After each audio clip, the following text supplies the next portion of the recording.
नमस्कार दोस्तों, मेरे पाम रीडिंग चैनल में आपका बहुत बहुत स्वागत है। आइए 28 वर्ष के पुरुष के पाम का एनालिसिस करेंगे, इनके सवालों का जवाब करेंगे। तो सर्वप्रथम इनके सवालों को सुनेंगे, फिर एक एक करके इनके सवालों का उत्तर करेंगे। उससे पहले अगर आप लोगों ने अभी तक हमारे चैनल को सब्सक्राइब नहीं किया है तो कृपया करके चैनल को सब्सक्राइब कर ले, बेल आइकन को प्रेस कर दें ताकि लेटेस्ट नोटिफिकेशन आपको मिल जाए। तो चलिए शुरू करते हैं। इनका क्वेश्चन इस प्रकार है, शादी में काफ़ी अड़चने आ रही हैं, भाग उदय बहुत ज़्यादा नहीं दिख रहा है, काफ़ी प्रयास करने के बाद कुछ सफलता मिल रही है, कार्य कर रहे हैं लेकिन बहुत ज़्यादा कामयाबी महसूस नहीं हो रही है।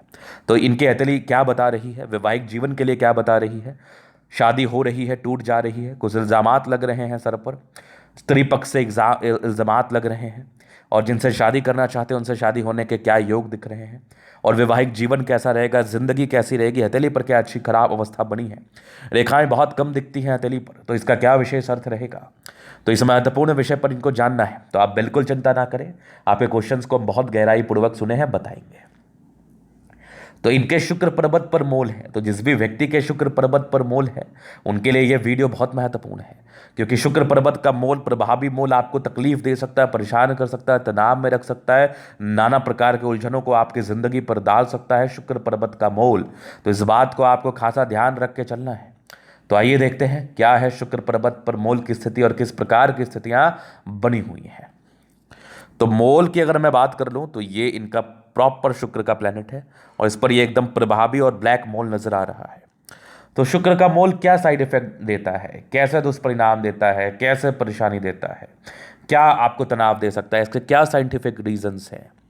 तो देखिए, कहते हैं ना कि शुक्र पर काला धब्बा, मतलब आपके जिंदगी पर काला धब्बा, शुक्र के द्वारा आपके जिंदगी पर जो इफेक्ट आने हैं उस हिसाब उस संदर्भ में आपकी जिंदगी पर काला धब्बा। तो शुक्र क्या इफेक्ट देता है, शुक्र सामाजिक सुख को देता है, शुक्र दाम्पत्य जीवन के सुख को देता है, शुक्र प्लेजर देता है, आपकी लाइफ का प्लेजर, लग्जूरियस प्लेजर, अच्छी वाइफ का साथ देता है, शुक्र आपको बहुत ज़्यादा ही भोगी और विलासी बनाता है, शुक्र आपको बहुत ज़्यादा ही संस्कारी बताता है, शुक्र आपकी ज़िंदगी पर पत्नी पक्ष से कहीं ना कहीं धन लाभ की स्थिति को उत्पन्न कराता है, तो इसी सब सुख में कमी कराएगा। और शुक्र के मोल के जो नेगेटिव इंपैक्ट देखे गए हैं, अगर किसी व्यक्ति के हाथ पर है तो आपको ज़रूरी है कि आप इसका रेमेडी यथाशीघ्र कर लें, नहीं तो आपके ज़िंदगी पर परेशानी आ सकती है। मैंने काफ़ी शुक्र पर्वत पर अवस्थित मोलों का विश्लेषण किया है, उनके जातकों को देखा है, उनकी ज़िंदगी पर इस प्रकार की परेशानियां उत्पन्न होती ही होती हैं। सबसे पहला, दाम्पत्य जीवन के सुख में कमी, या शादी नहीं होना या शादी के बाद प्रॉब्लम। दूसरी कमी, जातक को सामाजिक अवहेलना मिलना, अगर ये स्त्री है तो इनको पुरुष के पक्ष से कहीं ना कहीं चीट कर जाना, या फिर अगर ये पुरुष है तो स्त्री के पक्ष से इनके लाइफ में चीट हो जाना। तीसरा, गुप्त परेशानी के योग को बताता है, कोई गुप्त परेशानियां दे सकती है, जैसे आपकी पाइल्स की प्रॉब्लम और भी नाना प्रकार की गुप्त बीमारियां होती है। चौथा इंडिकेशंस, आप काफ़ी विचलित फील महसूस कर सकते हैं, शादी आपका लग रहा है वो टूट जाएगा। सबसे महत्वपूर्ण जो प्रॉब्लम होता है पांचवा, आपका मूड बहुत ज़्यादा फ्लक्चुएट करता है और आपकी ज़िंदगी कहीं ना कहीं परेशान और हताश होते हुए नजर आती है।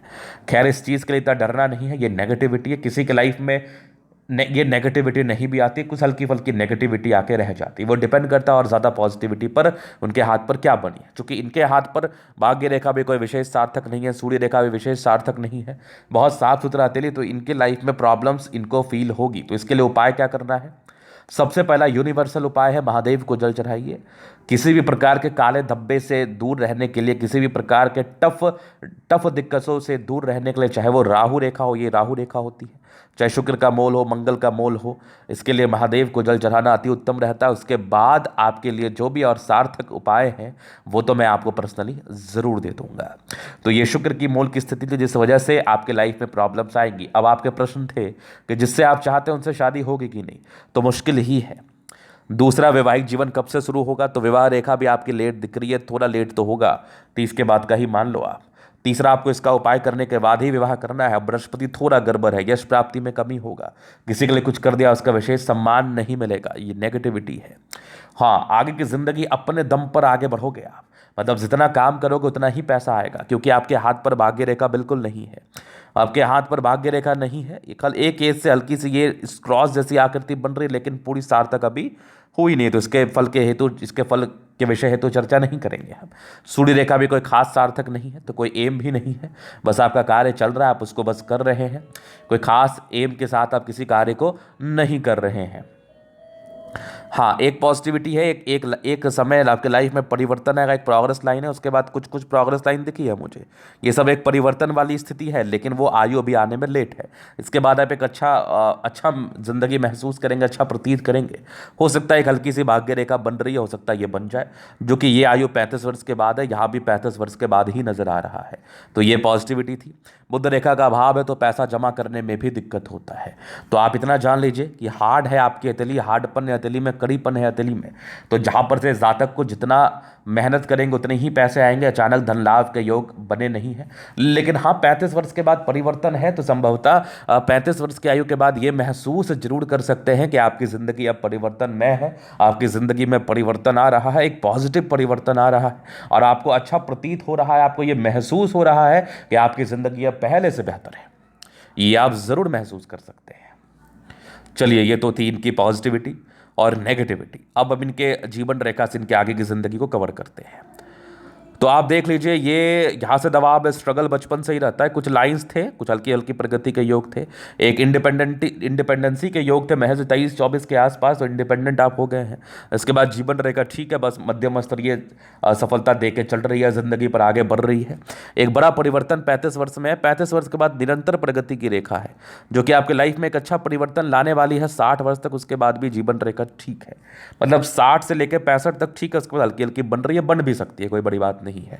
तो एक आयु के बाद 35 वर्ष के बाद एक परिवर्तन दिख रहा है। और इस प्रकार की जीवन रेखा अगर किसी व्यक्ति के हथेली पर अवस्थित हो, तो ऐसे व्यक्ति को स्वास्थ्य की जल्दी प्रॉब्लम नहीं होती, उत्तम स्वास्थ्य रहता है, जहां तक मैं चीजों को देख पा रहा हूं। मुझे विशेष कोई दिक्कत दिख नहीं रहा, विशेष कोई परेशानी दिख नहीं रही। परेशानी यही है कि जितना मेहनत करेंगे उतना ही कमाएंगे। चलिए जी, ये तो हो गई बात पॉजिटिविटी नेगेटिविटी क्वेश्चंस। अभी इनके हथेली का हम जनरल अध्ययन करेंगे, चीज़ों को स्पष्ट रूप से क्लियर करेंगे। स्क्वायर स्पाम है, सफलता प्राप्त करते हैं, मध्यम स्तरीय। प्लैनेट्स हार्ड हैं, तो मेहनत ज़्यादा करना पड़ेगा, तो मेहनत करने से बिल्कुल भी पीछे आपको नहीं हटना है। थंब स्ट्रांग इच्छा शक्ति है, एक लाइन अपने लाइफ में जो भी अपने दम पर ही रहेंगे, विशेष कोई सपोर्ट नहीं मिलेगा। डिजायर्स के बड़े अच्छे लाइन से महत्वाकांक्षी है। थंब बढ़िया है तो व्यक्तित्व शानदार होता है। ये समझदारी के लोग काफ़ी अच्छी समझदार है। फिंगर ये टेंड कर अच्छी धार्मिक आस्था। सैटर्न फिंगर लंबे काफ़ी मेहनती। सूर्य फिंगर हिम्मत को बता रहा है। बुध फिंगर ये छोटा है, तो ये इंडिकेट कर रहा है कि कम्युनिकेशन स्किल वाइज थोड़ी प्रॉब्लम्स। फिंगर लंबे कर अच्छी क्रिएटिविटी, अच्छा स्ट्रेंथ होता ही होता है। अगर मैं आगे देख लूँ तो यहाँ से दबाव है, तो ये इंडिकेट कर रहा है कि ऐसे व्यक्ति के शुरुआती दौर में स्ट्रगल्स रहे हैं। परोपकारी रेखा है, बाकी बृहस्पति गड़बड़ तो है, इसका उपाय मैं दूंगा। माइंड रेखा ठीक है, दिमाग के तेज है। हृदय रेखा भी ठीक है, मतलब बहुत शार्प भी नहीं, हाँ बस काम चलने लायक आप सोच समझ लेते हैं। थोड़ा पैनिक नेक्स्ट ज़्यादा है, लेकिन फिर भी बैलेंस्ड ही है, मतलब जल्दी घबराते नहीं है। दबाव है, मेहनती है। सूर्य रेखा का अभाव है, भाग्य रेखा का अभाव है, तो दिक्कतें रहती हैं। यहाँ पर से एक होप है, हल्की सी भाग्य रेखा नजर आ रही है, लेकिन कोई बहुत ज़्यादा सार्थकता के साथ नहीं। तो जब बहुत ज़्यादा सार्थकता के साथ नहीं है तो प्रॉब्लम्स इंडिकेट होते हैं इस केस में। बुध पे खड़ी रेखा है, दिमाग तेज है, सन मरकरी ठीक ठाक है, बुद्धि वेग से कार्य करते हैं। जब सूर्य रेखा का अभाव होना, तो ऐसे व्यक्ति को एम डिसाइड करने में प्रॉब्लम होता है। ये नहीं समझ पाते कि इनको क्या करना है, कब करना है, और इनको काफ़ी ज़्यादा कन्फ्यूजन्स का सामना करना पड़ता है। तो बहुत ज़रूरी है कि आप रोजाना सूर्य को जल दें, ताकि आप इस कन्फ्यूजन से निकल पाएँ और आप अपनी ज़िंदगी पर कोई प्रोडक्टिव कार्य कर पाएँ। बहुत ज़रूरी है। दोनों मंगल ठीक कंडीशंस में है, तो कहीं ना कहीं ऐसे व्यक्ति पराक्रमी होते हैं, परोपकारी भी होते हैं, एनर्जेटिक भी रहते हैं, जल्दी स्वास्थ्य की समस्या नहीं होती, उत्तम स्वास्थ्य होता है। और दोनों मंगल जब आपका बेहतर कंडीशन में हो, तो ज़्यादा जल्दी पैनिक नहीं होते, घबराते नहीं हैं, किसी भी प्रकार की समस्याओं से लड़ लेते हैं, जूझ लेते हैं, क्योंकि मंगल आपकी एनर्जी को दर्शाता है, आपके पराक्रम को दर्शाता है, किसी भी कार्य हेतु एक समर्पण को दर्शाता है। वो तो मुझे दिख रहा है। चंद्रमा ठीक ठाक कंडीशंस में, पैसे आते हैं, लेकिन विशेषतम यात्राएं नहीं होती। एक जगह आर्थिक अस्थिरता के साथ ये जीवन को बिताते हैं और धीरे धीरे करके जिंदगी पर आगे बढ़ते हैं, नो डाउट। भाग्य रेखा का अभाव है, दिक्कत तो काफ़ी फेस किया है आपने, काफ़ी स्ट्रगल फेस किया है। बहुत ज़्यादा स्ट्रगल करने के बाद आप जिस प्रकार की कामयाबी में हैं आप हैं, नहीं तो ऐसे व्यक्ति को बहुत ज़्यादा ही मेहनत करना पड़ता है आगे बढ़ने हेतु। 35 वर्ष की आयु के बाद थोड़ी भाग्य रेखा है, बहुत ज़्यादा अच्छी भी नहीं है, बहुत ज़्यादा सार्थक भी नहीं है, बस थोड़ा बहुत होप दिख रहा है मुझे, बहुत ज़्यादा भी होप नहीं दिख रहा है। चलिए जी, ये तो हो गई बात पॉजिटिविटी नेगेटिविटी क्वेश्चंस। अब इनके हथेली का हम जनरल अध्ययन करेंगे, चीज़ों को स्पष्ट रूप से क्लियर करेंगे। स्क्वायर स्पाम है, बहुत सफलता प्राप्त करते हैं, मध्यम स्तरीय। प्लैनेट्स हार्ड हैं, तो मेहनत ज़्यादा करना पड़ेगा, तो मेहनत करने से बिल्कुल भी पीछे आपको नहीं हटना है। तो ये पॉजिटिविटी थी। उसके बाद देखा जाए तो जीवन रेखा अच्छी है और शुक्र बढ़िया है, मनी मैनेजमेंट ठीक है, पैसे जिंदगी पर आते हैं, मंगल भी ठीक है। तो ऐसे व्यक्ति कहीं ना कहीं परोपकारी रूप से कार्य करते हैं, जिंदगी को अच्छा बनाने में पूरा प्रयास करते हैं, पूरा प्रयास करते हैं। तो ये था इनके तरीके का पूर्णतः विश्लेषण। अगर आपको हमारा ये वीडियो पसंद है, लाइक कर दे, कमेंट कर दे, सब्सक्राइब कर दे। और आप व्यक्तिगत रूप से मैं शास्त्री का दिखा के सही जानकारी पाना चाहते हैं, हमारा व्हाट्सएप में डिस्क्रिप्शन में मिल जाएगा, लेके आप संपर्क कर सकते हैं। धन्यवाद।